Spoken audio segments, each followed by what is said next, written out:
Sorry, apologies for that. I get a message on my phone. I've just sort of tried to clear it because it keeps reminding me, and accidentally stopped the phone. Well, it automatically stopped the videoing. So back again now for part two. So the system set up really well. It's a huge, great skimmer down here. Well, huge for this system anyway. Deltec SC 1351 DC skimmer, rated for 600 litres. That's pulling out, as you can see, a lot of organics. That's 5 days worth of skim. And my maintenance routine, as you know, I've gone through before, I do 10% water change every week religiously, 10% every single week, for 4 months now, since the day it was set up. And what I do on that maintenance is I make sure that with the turkey base, all the live rocks all blown off detritus, all the sand's hoovered, detritus free. So maybe I'm going overboard, and that's why it's the system's too clean. So what I'm going to do, my plans, I was just going to back off on it. I'm not going to clean the sand as much.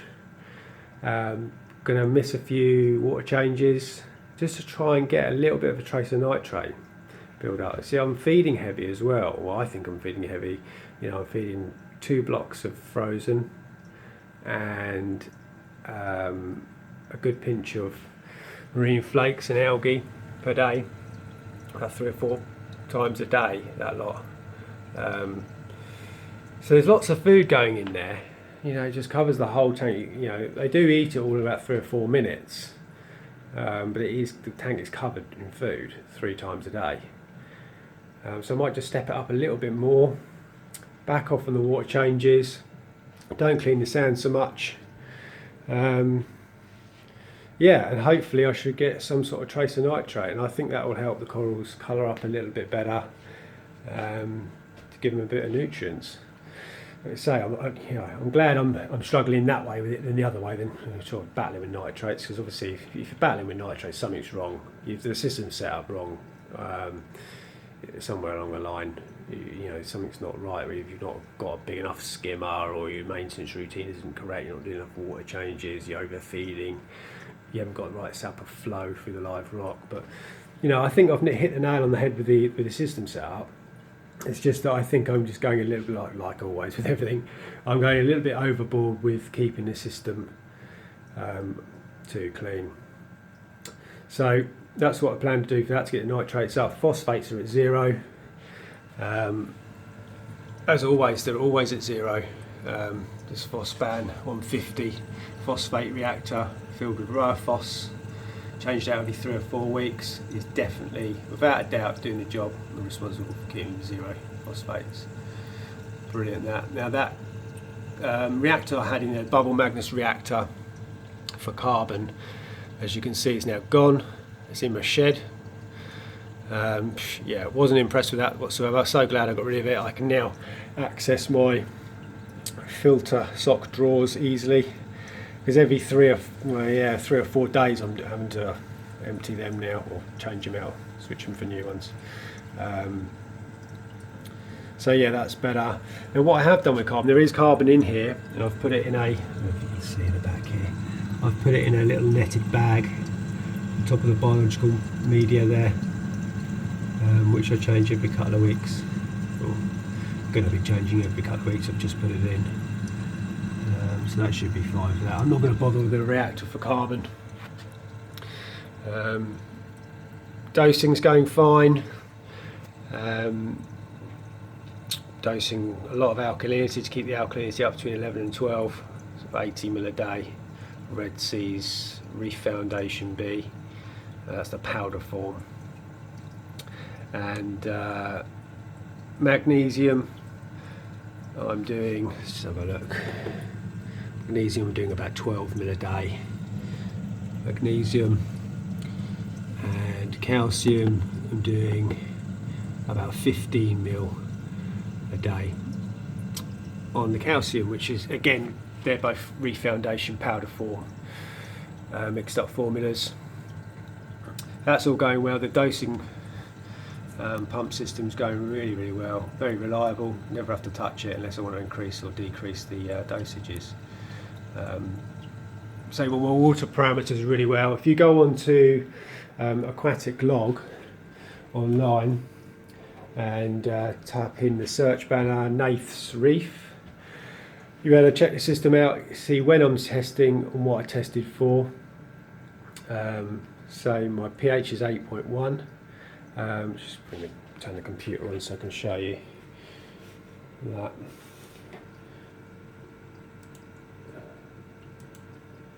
Yeah, so it's basically, this is what the site looks like. Aquatic log, and you just click on the search banner Nath's Reef. It comes up with a picture of the tank there. It's an old picture now, but and if you click there and you go into down the bottom measurements, all measurements, comes up with a log there. Every time I've tested and what I tested for. And if you hover the mouse over each one, for example that alkalinity, hover it over, it says 80 ml, so I'm dosing 80 ml a day. So calcium, dosing 15 ml a day plus 50 ml boost. Took it to 460, that was today. If that's any interest to you. See how I'm running my parameters. What we're going to do is going to go through the questions on my last video that people have got next. Let's just find that. Okay, so if you've got any questions, make sure that you put them in the reply to this video, the last video that's on the screen, because it's too hard to keep backtracking through. If people ask a question, it comes up on other videos, and of course when I do the next video to answer people's questions, I can't find the question. So make sure you put your question in the last video update that I've done, and I'll make sure that I answer it in the next video.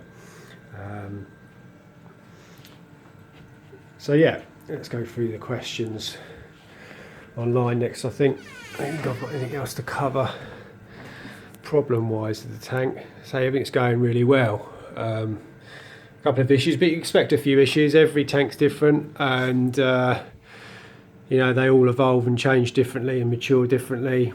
No one system's the same. That's what's great about this hobby, that everyone's tank's differently, and it's just that's your challenge, is to get everything as perfect as you can. Obviously any problems, sort them out and correct them as and when they come up. But I think overall we're doing really, really well with it. So pretty much everything's thriving. It's all looking good as well. So yeah, so questions. Let's have a look on the computer. What have we got then? William Dong. Can't be that. Sorry, I apologise. My reading's not great. Can't pronounce your name, but William. Have you ever thought about mixing your GFO and carbon in the same reactor? I do this. I do the same. Seems to be working all right. No, to be honest. Thanks for the suggestion, but the reason being is because the carbon I use is Roa carbon, the crystal carbon, and it's these big pellets. And if it was in your reactor, being fluidized and tumbled around, it tends to grind up. So that's a big no-no. And plus the reactor's not big enough to fit both lots of media in there. So this reactor's just the right size for a nice load of Roa phos in there, being fluidized and just tumbled nicely at the top. So that is doing its job perfectly to keep phosphates at zero. So carbon, I'm not interested in doing a reactor for carbon now. I say the system's pretty, as you know, it's a very low nutrient system anyway. The water is always really good. And I think just a bag of crystal carbon in a bag, like I showed just a minute ago, will be suffice for that. And I change it every 2 weeks, the carbon, because it obviously expels a lot quicker than the Roa. So that's why I don't mix them. But thanks for the suggestion. Let's have another look at questions. You really need a flame with Scarlet Hawk to add a bit of red to the tank. This is from eBay Guru. Scarlet Hawk. Had a bit of red and personality too, just a thought. Yeah, thanks. I don't really want to add any more fish stock, to be honest. So I don't want it too crowded in here. I don't want to upset the balance, because the balance is really good now. Once you get a good balance, you say one fish can ruin it all.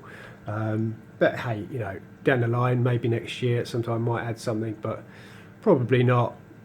Thanks for that.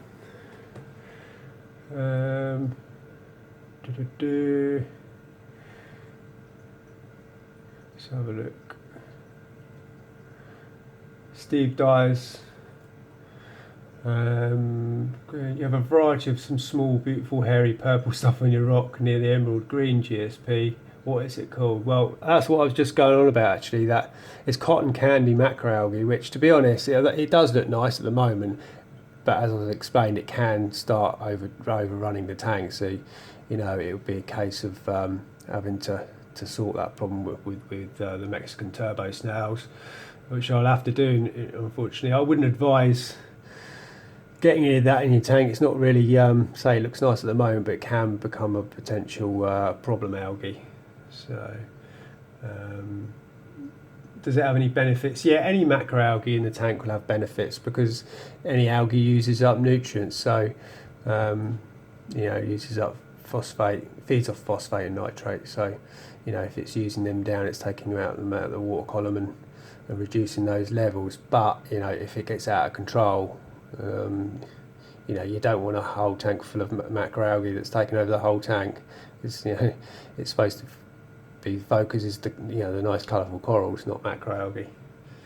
Again, Steve Giles, what camera are you using? Again, it's a Galaxy S6 smartphone.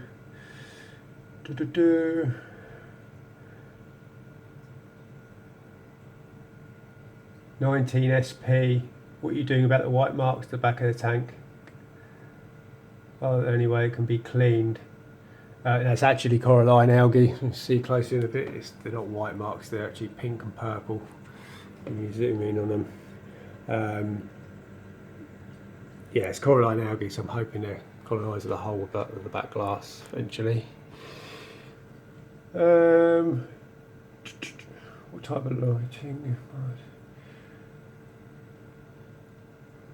Great.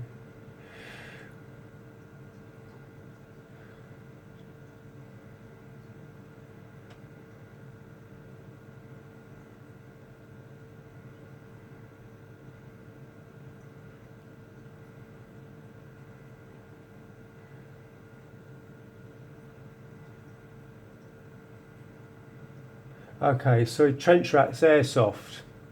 Hello, buddy. I'm just going to read through your comment here. He's planning on going the natural sea route with aqua roach over live rock.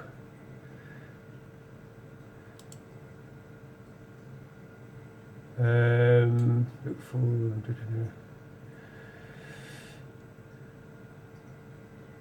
So you've got a little list here of the stuff you're putting on your 170 Red Sea Reefer 170. I don't know if you've got that, because that was a couple of weeks ago. Or a week or so ago that you posted this. But yeah, if you've got it all, and hopefully you're getting on with it okay. Any advice I can give you, you know, please ask. But you've got an AI Prime LED light. JVO return, DC skimmer, coral box skimmer, wireless RW4, TMC 200 watt here. Yeah, it all seems fine. You know, lighting, return pump's okay. The skimmer, I'm not that familiar with the coral box skimmers, but it's a DC skimmer, so I'm sure it'll be fine. That RW4 wave maker, that won't be enough flow, mate, to be honest. You're going to have to put either another RW4 on there or an RW8, depending on what you're putting in there. If it's just soft corals, then just another RW4 will be okay.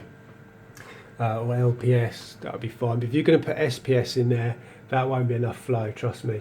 So I've got an RW4 on here. They're good. They're not massively powerful though, especially on that size tank. The little nanos, they're fine, but So you want to probably up that to getting an RW8 or an RW4 as well. Heater, that would be fine, the 200 watt heater, that would be fine for that tank. So on this tank there's a 300 watt heater and a 100 watt backup. The light, the AA primed, so I'm not familiar with so I don't know which one it is, so I've not had any experience with it, so it's trial and error really with that. So if you've got any other questions, mate, just give us a shout in this at the end of this video. John G, just wondering if you had any fish jump out of tank being open top. No, not yet. So fingers crossed. So it can happen. Just gamble you take the open top tanks. So you usually get fish jumping that, one, are renowned for jumping, and secondly, if they're not happy, you know, if they're squabbling about in a tank and stuff like that, especially at night, you're going to get a jumper. But you know, so it can happen. Just try and keep it as harmonious as possible in there, to be honest. Let's have a look. Some more questions. Matt Kroom. Do you clean the bubble trap sponge? I have a Reefer 350 and the sponge has detritus which has been trapped. I was wondering how often you clean the sponge. I clean the sponge every week. To be honest, when I do the water change, I have it out and it's sort of squeezed out in the old tank water. But if you, to be honest, you shouldn't have detritus in there. If you have, then something's wrong with your filter socks, because that's what your filter socks are for. The water comes into them and no detritus can get through into the reaction chamber. So you get some dissolved organics going into that sponge at the back. So when you rinse it out, you might get a little mist of brown, but nothing severe, no big particles of detritus. And if you have, you just double check these drawers are in properly, I think, mate, to be honest. Or they're changed out. As soon as they get full, change them, don't let it overflow. Because if it does, you're going to obviously get detritus in that sponge. But just do it every week. Squeeze it out every week, just make sure it's clean. So it should be pretty much clean all the time, especially if you're doing it every week. So that's that. This is Brody 2511. Can I ask you, when you set up your ATO, how many drips per second have you got yours set at? Well, it's not set up at anything. I don't know if you're familiar with, I don't know if you've got a Red Sea REEFER, I don't know how your system's run, but there's no auto top up system on this apart from the one that comes with the tank, which is this expansion tank here. You say every 3 or 4 days that's it empties in evaporation, and it's just literally a gravity fed float valve. So there's no drips per second or anything like that. It's just literally when that float, the rear level starts dropping a little bit due to evaporation in the whole system, then that float valve drops and it just lets water gravity fed through from this tank. So I can't really help you with that question, to be honest. That's how this system's working. I'm sorry if I'm a bit hazy on that. I think we're nearly there. Black Knight, MG Tow, Black Knight. Thanks for the comment, mate. I was wondering what pump you're using for the main sump. It is a Waveline DC 4000. Yeah, Waveline DC 4000, that's the pump controller there. Really good, highly recommend it, about 140 quid. Brilliant, very reliable so far. Actually, it's only been 4 months, but yeah, I know I've got it set up full chat, which isn't 4,000 litres an hour. Obviously, by the time you've got head height pumping up into the tank, it's probably running at about 2,800, maybe 3,000 litres an hour. But it's turning the tank volume over about 10-12 times an hour, which is what you want. So I hope that helps you. Oh yeah, you've got a Reefer 250 as well. So yeah, I would say there's lots of other pumps you could go for. Probably a bit cheaper on. It's nice to have that controllability though with the pump. So if you need to turn it down or push feed for maintenance and whatnot, it's just a nice function. Steve G. what are the overall dimensions of the sump? Can't find information on Red Sea's website. There are any list measurements of the sump compartments. Yeah, you're right now. When I was doing that, I think what I'd done is I measured it all out and added them up or something like that. But yeah, I'll just quickly measure that for you, mate, with tape. Bear with me 2 secs.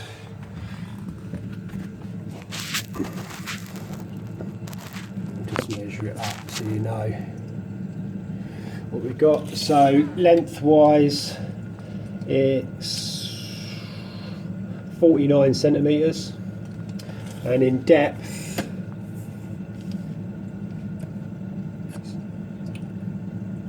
it is 44 centimetres, and height it is 35 centimetres.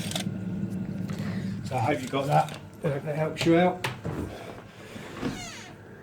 I think that's all the questions done. Yeah. So we're just over 4 months, 4 months, 1 week, something like that now in the system. What I've got to start thinking about now is, because I'm running such high levels, say alkalinity very high, 11, 12, calcium high, 450, around the 450 mark. I've noticed that obviously when I clean my glass at the top edge here, you get like a white line, calcium alkalinity precipitation build up.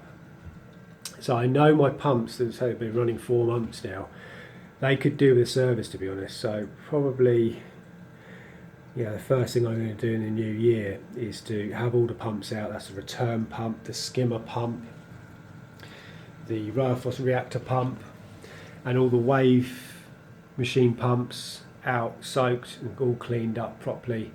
Make sure they're free of that build up of precipitation. You see it on the heater, build up this white encrusting.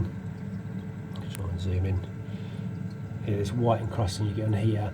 You can get that build up all inside the pumps, and they can start slowing down or could fail. So that's going to be my next job on the system, is to make sure the pumps are all cleaned. Yeah, so any questions you got, like I said before, please put them in the reply to this video, and I will answer them in the next video, which I'll probably do at least another 1 or 2 videos before Christmas. And good luck with everyone with whatever you're doing with yours. And advice is just keep testing, keep your parameters right, and we'll see you in the next video. Cheers, folks.